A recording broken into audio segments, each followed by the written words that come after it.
does it. So my goal is more to give like a glance about this field. So just a quick introduction about myself, that I am doing my PhD at Dublin City University and I'm from cohort 3. And my PhD is under the supervision of Dr. Shirley Coyle from School of Electronics Engineering and co-supervision of Professor Thomas Ward from School of Computing. So of course, everyone knows that this is a brain.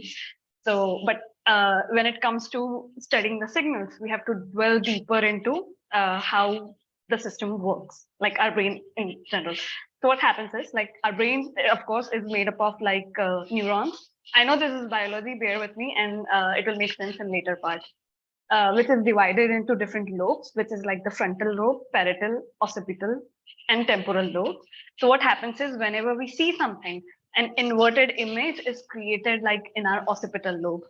And when it comes to like imagining our hand movements, it's like this motor cortex, which is like associated here.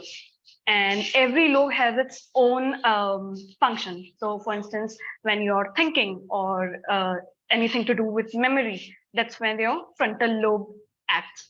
And when it comes to hearing, for instance, like the seminar, that's when your temporal lobe comes into picture.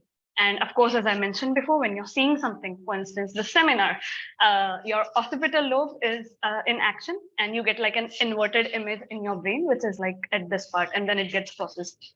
And when it comes to language and the touch, it's like the parietal lobe.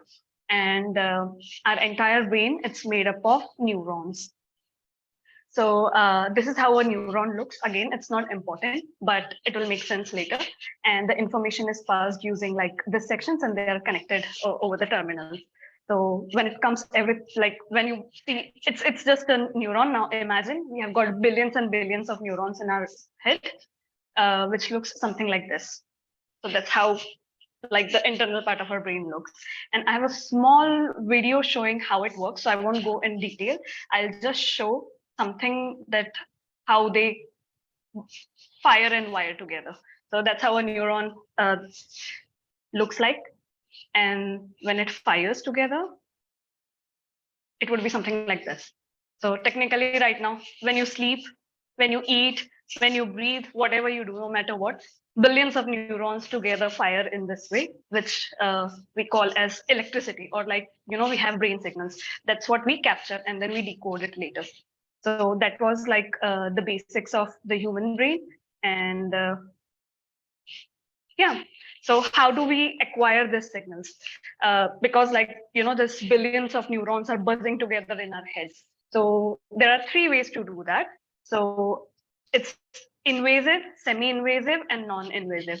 So when it comes to invasive, it's where the electrodes are inserted through surgery in the intracortical area of your brain.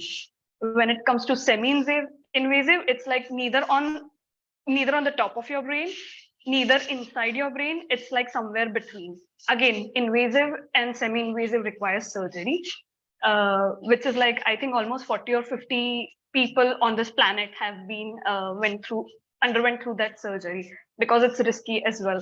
So the best practice, I wouldn't say like efficiency wise, but like in terms of minimal risk, is the electroencephalography, which is like you capture the brain signals using like a cap or some wearable device which has sensors, and you capture all this electrical activity from the surface of your head. So what happens is, of course, it has a lot of noise and the resolution is comparatively less, but I think it's like one of the best practices that everyone follows, because it's easy to access for researchers and in commercial market. So that was like a depiction of how sensors are. Now coming to how the electroencephalography electrodes work. It's like when you use an EEG system, you have to follow a 10-20 rule, which is like every electrode is placed at like 10% and 20% distance from each other, which is described in this figure. And then you take references over your ears, which is like A1 and A2. Those are your points.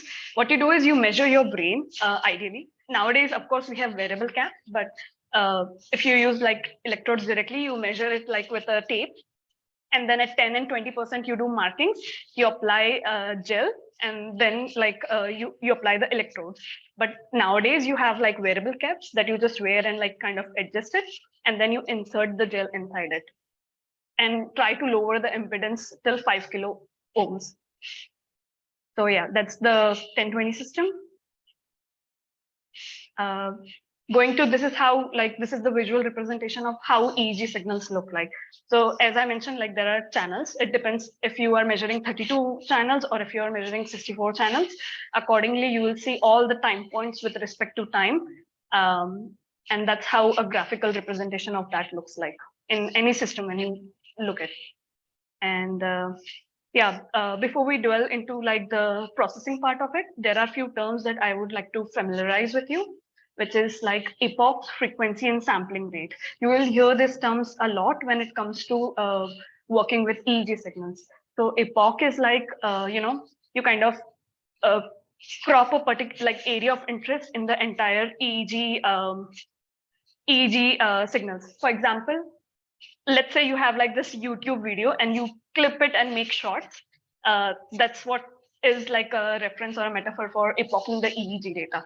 So for instance, you have like a 10-second window and you're interested between 4 to 8 seconds, you are kind of epoching them, and like then you're combining them together. Frequency is where the number of times the waves repeat themselves. So as we have looked like in the previous picture, you had seen like the time points, but when it comes to like sticking them together, we would also see like how many times the patterns have repeated in a particular second. So which is like also inverse of time. And sampling rate is how many time points we actually had in a particular second. So like from 0 to 1 second, if we had 256, the sampling rate was 256, so we have 256 time points. So those are some terms that are often used when you do the processing, and I just wanted to make it clear before I proceed. So again, now when it comes to like having the signals together, we do different activities. Again, we cannot read exactly what is happening in your brain, but we can definitely understand the state of mind of a human. So when we have all these electrodes together, we could actually predict if and analyze if the person is about to go to sleep or if the person is about to get active. And also we can classify if the person is into deep sleep or deep meditation. That happens by seeing the frequency. So what happens is EEG signals are classified into 5 bands: delta, theta, alpha, beta, and gamma. What happens is when you're oscillating between 0.3 to 4 hertz, as shown here, like you'll have something like this, which is when you're in deep sleep, you enter REM and everything. And when it is like when you're between 4 to 8 hertz, like when you're in your theta zone, that's when maybe you're meditating. And alpha and beta are more common, which is like between 8 to 30 hertz. I opened and I closed respectively. That's when like you're awake and conscious and like you're thinking or processing something, and that's how your brain waves look like. And gamma is like 30 and beyond, which is like of course like extreme consciousness and extreme awareness. So if I were to give an example of how this looks like in form of like claps, so let's say when you're in deep sleep, your brain signals would go like this. When you're in meditation, they would go like that. Alpha, they are like together, they are wiring in this way. Beta, it's like fast. And gamma, it goes like this. So if I were to metaphorically represent them, that's what is happening. And then you classify it in different bands. Okay, talking about brain-computer interface systems. So we all might be knowing about the fancy terms around. One of them is like, apart from AI, which is like brain-computer interface systems, and we all know about Neuralink and other companies focusing on them. A brain-computer interface is a communication pathway between your brain and an interface.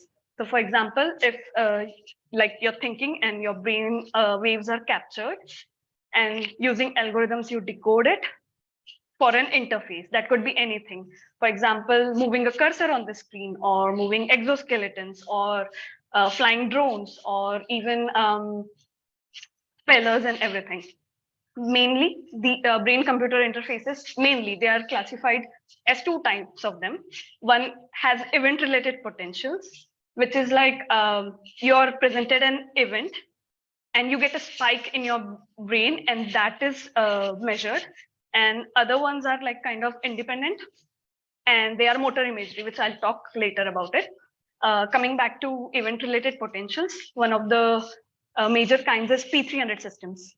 So what happens is, like, you could actually operate spellers using P300 waves, and it's like you have a display, and you think about a specific character, and then you have like this aha moment in your signals, and you capture that, you decode it, and it's like a feedback. Motor imagery signals are where you kind of think about imagining your left or right hand movement, or your legs, or any kind of motor activities, your tongue. So that would fall into motor imagery systems. PT100 could be used to operate spellers, and motor imagery signals could be used to operate exoskeletons, like moving the exoskeleton front or backwards, and all such activities. Describing, as I mentioned about P300 system, that is like a system, how it looks like. So it's like you have a speller on the screen, and you have got all the characters there. And let's say you're going through a training, and then you have to spell, let's say DOG dog. So you will have the flickering, it would go like horizontal and vertically, so that you focus on D. And when you focus on the letter D, what happens in your brain is certain regions of your brain would have this aha moment that I was talking about. So you have like this is when there is no target. And then once you have a target, you have like a peak in your signals. So that's a positive peak that happens after 300 milliseconds. That's why it's termed as P300 waves. So those waves, they would be collected using the EEG signals. Pre-processing would be done, and then these features would be extracted and classified, and then a feedback would be given. So on the screen, you could see that, okay, you have already thought about D, and then it comes to O, then it comes to G. In this way, you would like spell the entire word, and you could see that like happening on a screen. So that's how P300 systems work. And again, a lot of training is required in these kind of systems in real time, so that those could be used like later on. Another type are motor imagery signals, as I was talking about, and my research kind of focuses in motor imagery. And what happens is you are given cues where you think about left and right hand movement. So you're thinking about left hand is when your right part of the brain is activated, and when you're thinking about right hand movement, your left part of the brain is activated. So you have this oscillatory signals in your motor cortex, and you sort of collect them and you classify them, and that could be classified in left or right, or hands or feet, which we'll see again later.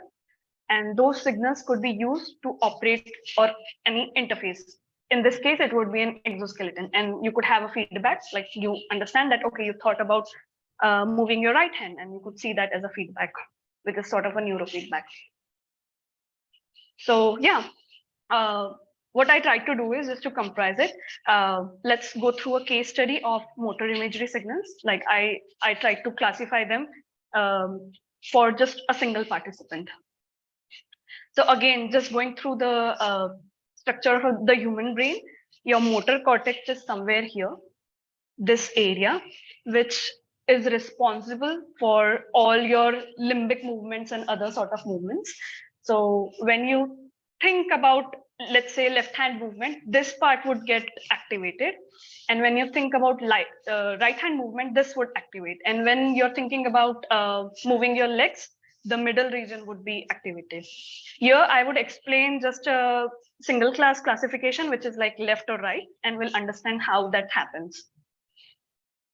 So in case if you are working with biosignals, I would highly recommend to use MNE platform, which could be installed into Jupyter Lab. And that gives really beautiful plots, and visualization is pretty using that. And I've used motor imagery data, which is like a 64 channel EEG data for 109 participants. And here I would be only showing, applying this pipeline on just a single participant.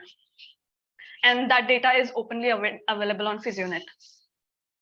So yeah, when it comes to motor imagery signals, you acquire signals wearing the cap and going through the training. And then you pre-process it, because of course there would be a lot of noise. When it comes to EEG signals, it won't be just pure EEG signals. It's like you talk, you clench your jaw, you open your eyes, you close your eyes, you have eye blinks. So all these variations, or you are like unconsciously, you just move your hands, or like all this are considered as artifacts. Even eye blinks are considered as artifacts, which could be recovered using independent component analysis. But again, these are all artifacts, and you are just interested into pure EEG signals. So you do sort of pre-processing here, and then you extract the features, that is the amplitude of the time points and how you can feed that to the classifiers. So in this case, we won't be doing signal acquisition because we already have the open source data. And for going through any open source data, it's really important to understand what the person was or the researcher was trying to do.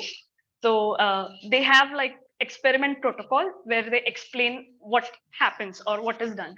So for instance, they mentioned like, it was a 14 experiment run, which means like the participant was asked to imagine left or right hand, or move actually them, or think about their feet with eyes open, eyes closed. So sort of a lot of variations, and you would want to select the specific one that you're interested in. So it's really important to go through protocols when you deal with open source data. And once you understand and you have decided, you do the pre-processing. So here I have took a screenshots of understanding and loading data. So it's like you define the time periods that you're interested in, and the participant, which participant you're interested in, or you can take a loop on having all the participants together. The runs, which is about like, okay, you're interested into open eyes and left and right hand imagination. So you define that. Then you'll have to have dictionaries about, of course, they'll have labels that this is when the person thought about left hand, and this is when the person thought about right hand. So you define that and you load them, and then you would also get the information about that. You can see here you have 64 channel data, and then the sampling frequency, as I mentioned before, and then the filters that they have applied, and we'll do the pre-processing later. So this is how raw data looks like. Again, this is not reality, because I think it's already a bit processed, but like it's really bad when you do your own experiments. It's even worse than this, but that's how I would say nearly it looks like. And you could see that there is this lot of noise, and then impedance also matters. So you'll see offsets. And when you apply filters, for instance, I applied here band pass filter between 8 to 40 hertz, because as I mentioned before in the bands, I'm interested into 8 to 40 hertz, which is alpha and beta bands, where the person is kind of just in the zone where he's like thinking about left and right signals. That's where you, so the advantage about motor imagery is you already know that that would happen between 8 to 32 hertz. So you do that, you remove bad epochs, you manually go through the entire EEG data, and you kind of remove the epochs that have artifacts and that couldn't be removed, although applying bandpass filters. And you sort of re-reference them, because you would like to take references behind like your earlobes. And then as you can see here, it's already having the labels, like when the participant was resting, when the participant was thinking about left, when the participant was thinking about right. And MNE is really beautiful in visualization, so you can also have colors on all this data and when you want to visualize it. So yeah, and later what, according to the pipeline, what I did is I averaged all the left and right together, and it looked something like this, where X is all the time points and Y are the labels, if the person was thinking about left or the person was thinking about right. And often in EEG, you will see like a line like this, which is also known as baseline. So what happens is in an experiment, the cues are presented at that time. So that's when like the experiment or the task is performed. So that's what it is. And now we'll go through, once the pre-processing is done, now we have like the time points in form of X and labels as Y. So yeah, which would look something like this, all the arrays, which is like, for instance, in this case, 45 events happened, which is a combination of thinking about left and right. It happened 45 times. It was 64 channel data, and it had 161 time points. Like if you see all the time points for the entire epoch, and which looked something like this, and that's how it looks, which is again a lot. So if you see the shapes of this data, it's like the shape of X would be a three-dimensional data, which is like 45 events, 64 channels, and 161 time points. And the labels would be 45 because it would be just like the label of X. Then again, that is a lot of data. And that was just like for, let's say, one subject. If you're dealing with a lot of subjects, it would be really complicated to feed that to the algorithms. So of course, we would be interested into features which are of your interest. So when it comes to motor imagery, one amazing pipeline is to apply common spatial patterns, which means you select the electrodes that you're interested in, and then it works. It works like linear discriminant analysis, but it works on variance. So how the time points are spread in a particular electrode. So you sort of see that and you tune in, and then you take that as features. So for example, you can see here, like the training data shape is 36 and 64, 161 time points. But when you optimize it, it would look like, so if I'm applying like number of components as 4 in terms of the common spatial filters, so that filter would customize it and bring it to like just 36 times 4 time points. So every event will have just 4 points. You can see here what is happening. Like this is like the power scale, and that is the topographical graph of the human brain, where like 64 channels are applied, and you can see like the power changes happening. So you'll have just 4 time points, and that would be given to the classifiers. So once we understand the data, we extract the features, then it's about classification. So here I've used a very simple pipeline. And for instance, I tried linear discriminant analysis, support vector machine, logistic regression, and nearest neighbors, and to see the scores of how they perform.